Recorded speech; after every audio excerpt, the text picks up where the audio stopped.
All right, Nathan, what are we doing today? Well, sump thing is up.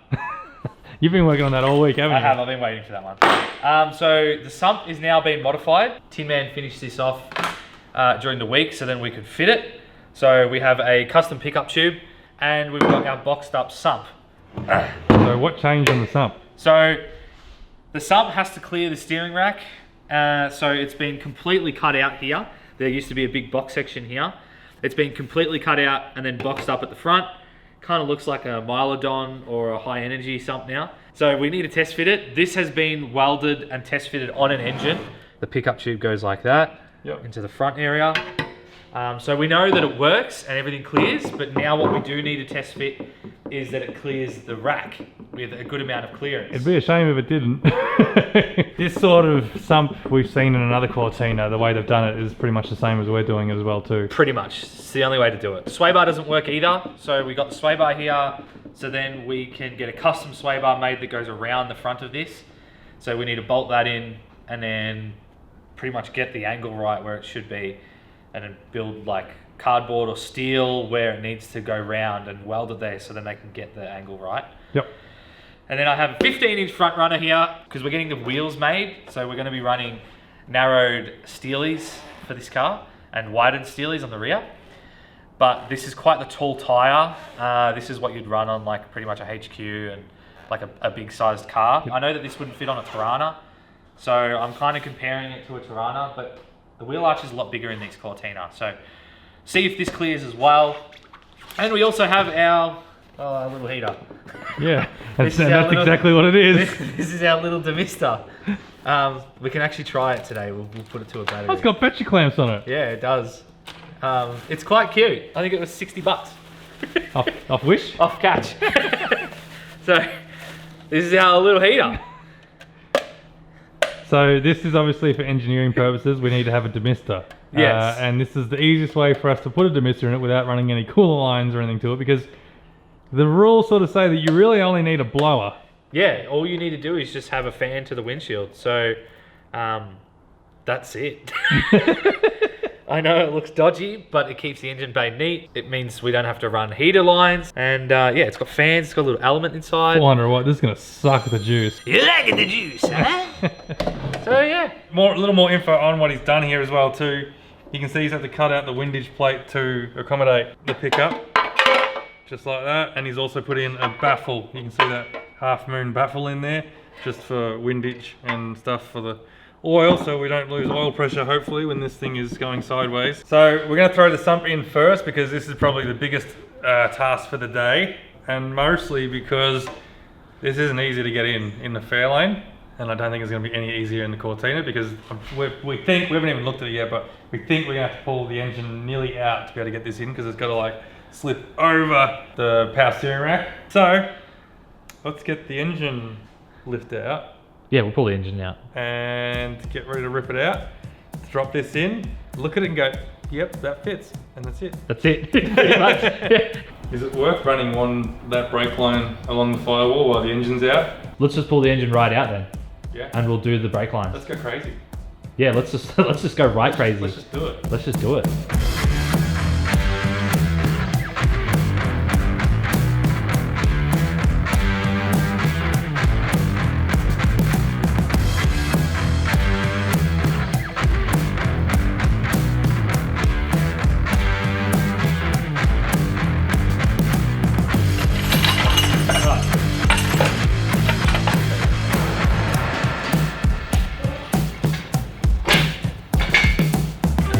If you're wondering how you get to your cross member when your Cortina's in the hoist, apparently this is how.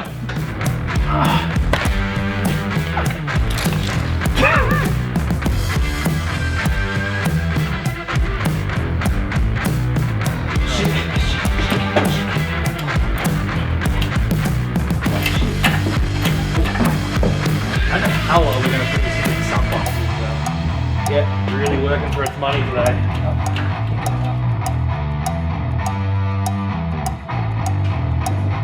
Alright, back to where the car started. Alrighty, brake lines? Brake lines. Alright Nathan, what are these brake lines that we need to make? Alright, so we've cut the front and rear brake line because they ran across here, and as you can see, this is still very standard. But we're just gonna rerun them. Thankfully, when we looked at the brake lines last episode, the rear brake line has a joiner right here. So we don't need to run the whole rear brake line, which is a blessing. I think if we can knock out a brake system today, get the brakes bled, then we are really steaming ahead. Like, I would be really happy if we get brake pedal back. Yeah, because I mean, look, we've only got that, make brake line and bleed, and then the handbrake cable, which we're waiting on second-hand parts for that. And then it's legit plumbing wiring. And then we can pull it back apart, build the engine, put it back together, go racing. Power skids for days. So let's get the brakes finished today. Michael's going to tackle the front brake line. I'm going to tackle the rear brake line. We have a couple of original steel laps already here. It's musical instrument. 2 there. So we're hoping we can get away with maybe just 1 P-clip, 2 P-clips. So then we don't have to go nuts putting freaking nutserts everywhere. Yeah. They run down from the bottom of this master cylinder, and then it's going to jimmy its way across there and follow along this bottom of the firewall, which is kind of like what standard would done anyway, and then into that hole there, and then the other one goes down to the joiner at the, just below the front of that firewall there. But while I'm here, you can sort of see how much work has been in the firewall to take it back to standard. It's slightly massaged, so yeah, it's good. Yeah, good to go. There's actually a ton of work in that, I can see it. Oh, there's a ton of work. Yeah. For the engineer watching, there's not that much work. Anyone can do this. So yeah, let's do brake line. I'm really excited actually now that we're like finishing this.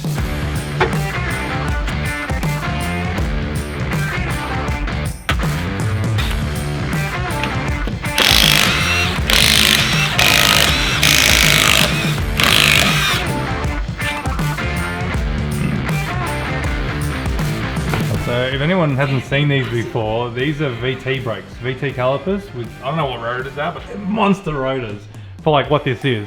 That's a VT rotor drilled out for forward stub. Is it? Right, okay. But look at the size of the brakes. Like you can see why they use VT on everything. That's a massive, massive caliper. Yeah, they are, and it's even the thickness of the rotor is really thick. Yeah, it is a very good setup. We are still gonna run this setup. Oh, here's the joiner.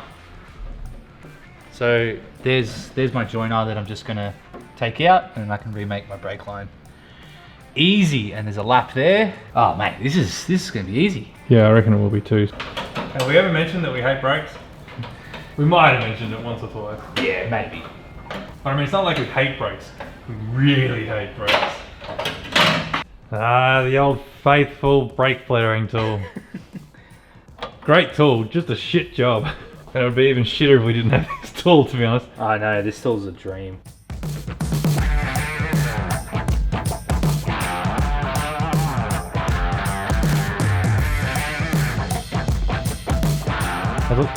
Yeah. So that once that goes into the fitting, it'll compress and it should look like a mushroom top like that. So now that can go into the joiner, and then I can make my line to go to the master cylinder. Yeah. Look at that. The car's nearly ready for roadworthy with that. Do I loop it through that? Yeah.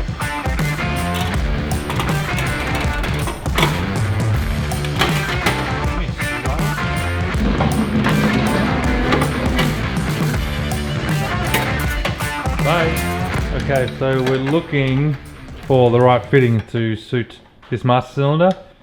We can't seem to find any in the stash we have, so we might have to take the whole master cylinder down to the brake guy, because we're going there anyway to get brake line, see if we can get some fittings. Alright, well, we've pulled the master cylinder off. We're going to take this down to the brake shop and be like, we need this one, this one, this one.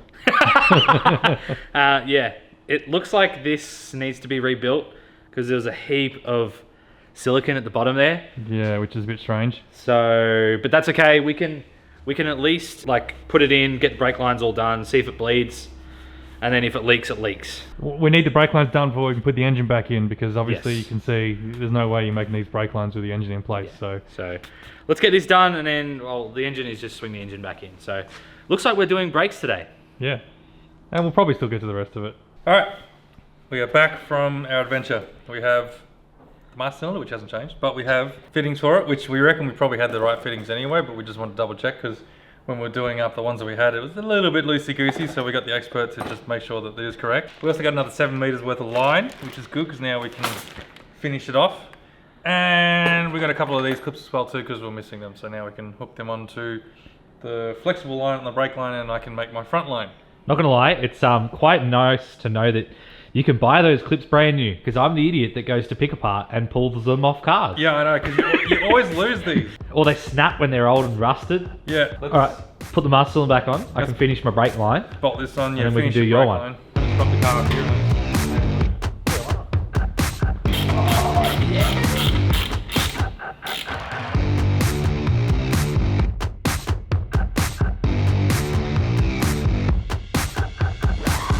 Make sure you put the flare nut on the right way, Michael.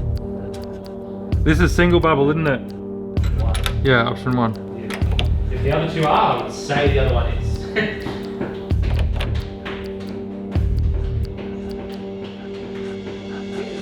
Why did you sound like the Beatles just then?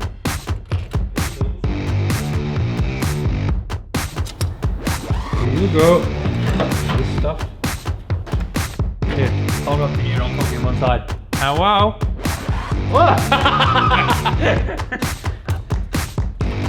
Surely can't be good for you. Is this completely crossing, right? Okay. Alright, well, brake lines are now in. We're gonna get some like separators and stuff to neaten all this up, because you can see sort of like just needs to be neatened up, and we'll separate them a bit better so they're not rubbing against each other, but we don't have any of them right now, so yeah, that's going to be small P-clips either, so that's going to be a later job, but they're in, so that's a win. Yeah, at least it's ran, and then, you know, I guess the brakes kind of nodded off. Yeah, we are not going to bleed them, we realise, because this needs to all come back out when we paint the engine bay, so there's no point bleeding them right now. And also the flex lines from the hard lines here to the front calipers are way too long. From the original build, they're way too long. They'll need to be changed out, and we'll have to get some custom ones made, I reckon, because it's just not going to, it's not going to pass engineering. So what we're going to do now is we're going to swing the engine back in, we're going to put the sump on, and make sure that all works. We're going to pull the gearbox off to make this easier, because there's no way we're going to in with a sump attached, because it would be way too close to everything. Yep.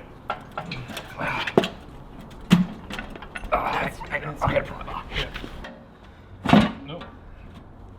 There we go. Now we've either made life really easy for us, or we've made life slightly worse. Oh, there's the cooler sensor. Oh, there it is. It doesn't Is it exist. blocked off? Oh, it's gone. It's broken. I probably wouldn't go too much further with it, considering it's hanging off a single 8mm bolt at the back. Have you done it right up? Yeah. Ah, she'll be right. I'm just waiting for it to go. Oh yeah? This reminds me of when we did this in the LSQ. It does, doesn't it? Yeah. Another thing to note about these engines compared to earlier models, they have a girdle as well too. Yeah. Anything below AU, we believe, doesn't have a girdle. We're not experts in this, by the way, so we're just going by what we know of Intex, which is not a great deal. That's why AU is superior. Yep, and these are the bolts we were talking about earlier, where the sump bolts through to make them a 4-bolt main cap, just for extra strength, so more boost. Exactly.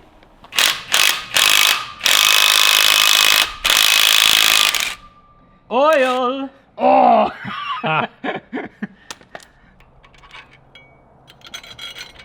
Quick, get it back in before the oil drops. Oh, I splattered it everywhere.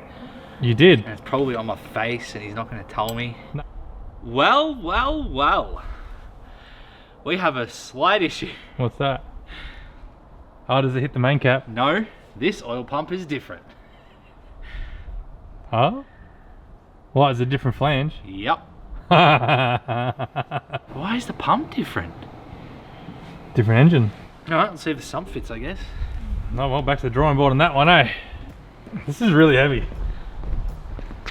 Oh, all the extra strength that you gain, that you can put more boost to it, is lost by the fact that the sump weighs more. Oh,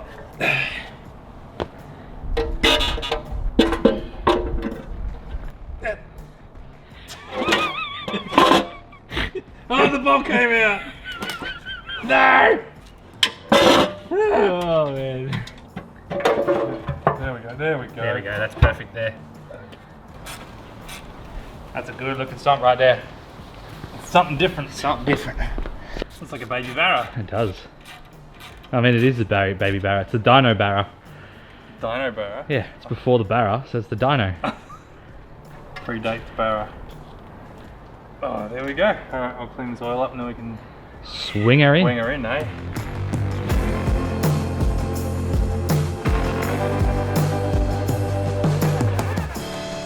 Why does it all of a sudden look so cool? I don't know. I think it's just the sump. It just looks like a race car. Yeah, it does. Alright, let's get her in. Let's drop it in. Hang on. Look. I'm doing a lot of holding on this engine, pushing it forward. Yeah, it is. Can you try and pick the back of the engine up? I'll show no worries.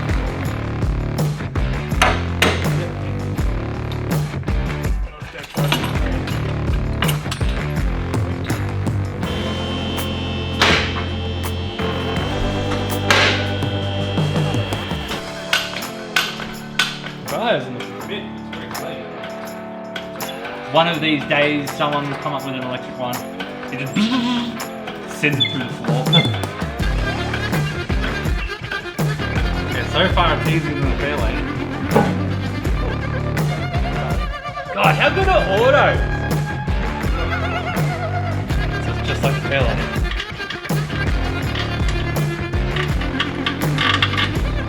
Nearly. Get your head up. I'm doing it, Mom! I was gonna say, go get the gun. Okay. Alright, that's it. No wild. Alright, well she's in.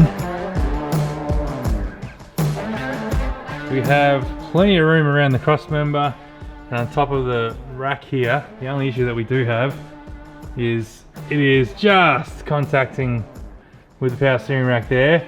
We don't really reckon that's a big issue because we're just going to lock that corner off and chamfer it on the angle a little bit because that doesn't really matter if that's not boxed. It can be angled and it'll be fine. Just means more work for Les. And we're saying too, the good thing is it's level with the cross member as well too, so it doesn't sit much lower than standard.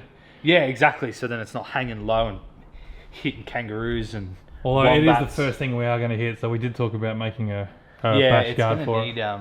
This is actually quite structural. Well, not really, but it's solid and maybe a bash plate. But anyway, it's in. That was this part was literally the biggest worry of this build. This was the important part. So the fact that this fits, we're golden. Yeah. So now we'll go back down. We'll put the engine back together to how it was. Put the tri sway bar on. Yeah. Do you want to just try that now? We could do the sway bar now, yeah. Where does it go? So, dude, that's almost in. It literally just needs to come out like there. I would say would be easy enough for us to say bend it here and come out 2 inches I reckon. or 1.5 inches. Yeah. All right. Cool. That's it. That gives us heaps. Whee! So tiny. Your hub's a little bit off. It does look tough though. And I never used to like front runners Actually, till I met a Camel Leader. not a bad size in the wheel arch. It does actually fit pretty well. Yeah. You like it, the pizza cutters, huh? Yeah, I like it a pizza cuts. So what we're looking at is the tire profile. If this is the height tire we want, I think it's not a bad size.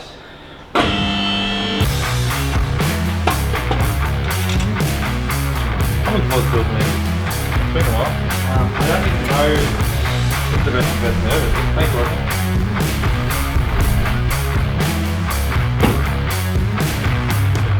Back to a working car.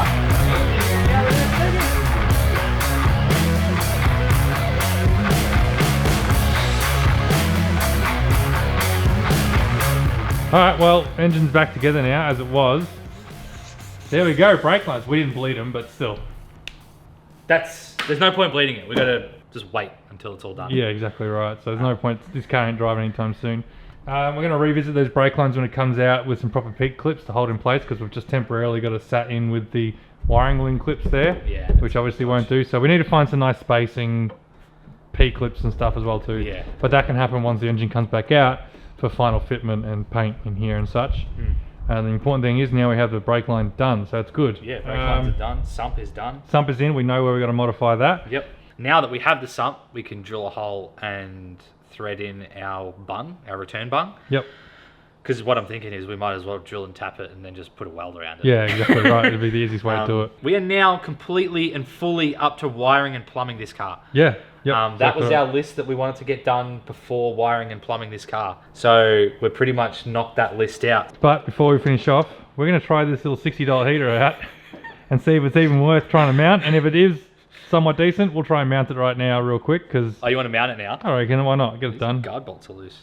Alright, we're sacrificed. This poor car gets sacrificed for all our testing. Done.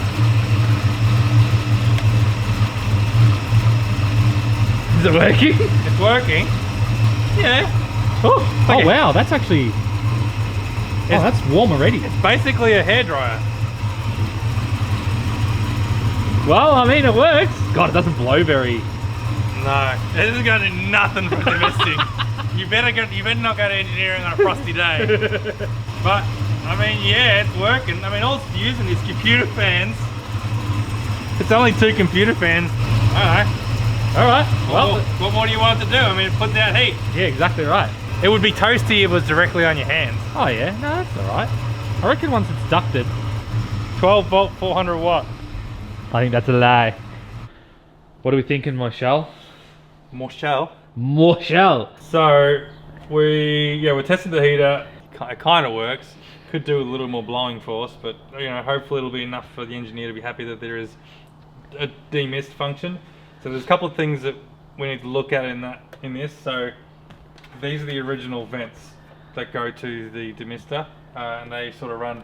If you look in here, to the centerpiece here where the air would have come in, then it gets diverted and goes into these, which then runs up behind the dash and into there. There's a couple of issues with trying to do this. One, we don't use that anymore because we don't have a hole in the firewall anymore. 2, our bracket for our lovely ECU that Nathan made hits this vent up here, so we need to modify that bracket slightly, just take off the top of it. I think you look at Yeah, I just got to cut a little bit, that's it. cut a little bit off, but you know, that involves taking it all out. And then we need to get those little like aluminium tubes that come out of these 2 outlets here, and we need to make them go into here, basically seal this up so that it actually goes out through the vent itself and actually defrosts the window. What we're thinking of doing is a really good placement for this would be right behind this area in here. You can see in there's a big giant void, and it was just about the right size for this heater to live in behind there. It'd be a really nice place for this to mount. It won't be around anything because this will get hot, similar to a hairdryer, I guess. It will get hot, so it'll be nice and open in there, so there shouldn't be any contacting it. And all this plumbing here and all these cables and stuff will be removed because it no longer gets used, because we won't have the option to use any other vents other than the dash to mist. And we're going to see if we can hook this up to turn this on and off, pretty much. We were looking at doing it now, but we've just looked at the time. We're pretty much out of time for the day, and that is probably a day in itself, trying to get this thing mounted and working correctly. Not the most exciting thing that we're going to come across, but it's something that has to be done. So we're thinking we might tie that in when I'm trying to work out the wiring limb in this thing. Maybe Nathan can try and work our way of getting this mounted and such behind there, because unfortunately to get this panel out, pretty much this dash has to come out. The We might as well gut the dash. Yeah. Yeah, take that bottom thing out, get rid of all the cables, Yeah. and gut the wiring. So we might just leave it for now. Call it a day from here and come back to it when we are wiring. Now, when we're wiring, I don't know when we're going to be doing that. We might wait until we have it all plumbed up and all finished, so that we know our roadway of all our plumbing, because that's more important than wires, because wires are a lot easier to move around stuff than plumbing is. So we'll wait and see. So we're going to make a massive order now through Tiperformance of all the parts that we need, now that we've sort of got an idea of exactly what we need, because now everything is basically in, minus the heater. Hope you liked this episode. If you have, consider liking and subscribing. Head over to the website if you want to support the channel, and become a member if you want to support it even further. Have we got a word of a day for today? Something. Something. I feel like we've used that one before, but something is word of the day for this one. Anyone who comments up below, will pick 2 people at random and send you out a Hackshop Garage sticker pack. So until we see you with some more parts to put on this thing, we'll see you then.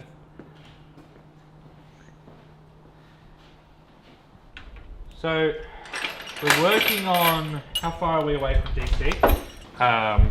3 months. Yeah, something like that. And we're working on the car that's not going to DC. It's not the first time we've done that. We are veterans at working on cars that are not the priority. No matter how many times we pull this engine out, it'll never be as many times as the G&W. Oh, the hate I have for that car. Do you ever forget that we built that car? Yeah. I constantly forget that once upon a time we built a Alice-powered BMW 3 Series, and it was a nightmare. Wicked car though. No! Oh, alright. I feel like we should have more bolts in than what we have.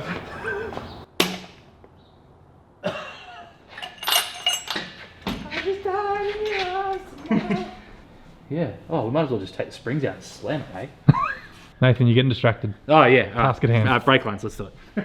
Ready, Loki? Ready to go? Oh, Yeah. you think we're going for a walk, don't you? Sorry, bud, but no, we're putting the sump on. We're doing something else. You don't love us anymore, mate. I know, he never spends any time in the garage anymore. No, he's done with us. You're a lash. Welcome to the house. Why the hell did we leave the trans on? All those times we took it in and out. Right? If you want to, if you know how we leave it from you, how you see it, then you mean it. Whoop, whoop. God. Then we know you have to go. I can see where the heat needs to go. On a side note, the Sandman is idling really well for the Sandman. And it sounds really good. It's like 308s are just more superior to the 253. It actually sounds better since I fixed the distributor on it. It does sound good. I like how this has just become the red Oki strap has now become the door strap. It lives outside now for this purpose, and I've even found like how I'm doing now. So I wrap it around there now, and I go onto the bolt on the master cylinder, and it's got just the right amount of tension where it keeps the door open just nicely. Because bloody Fords and their door straps always break. The fact that the HQ's one's broken at the moment, let's not talk about it.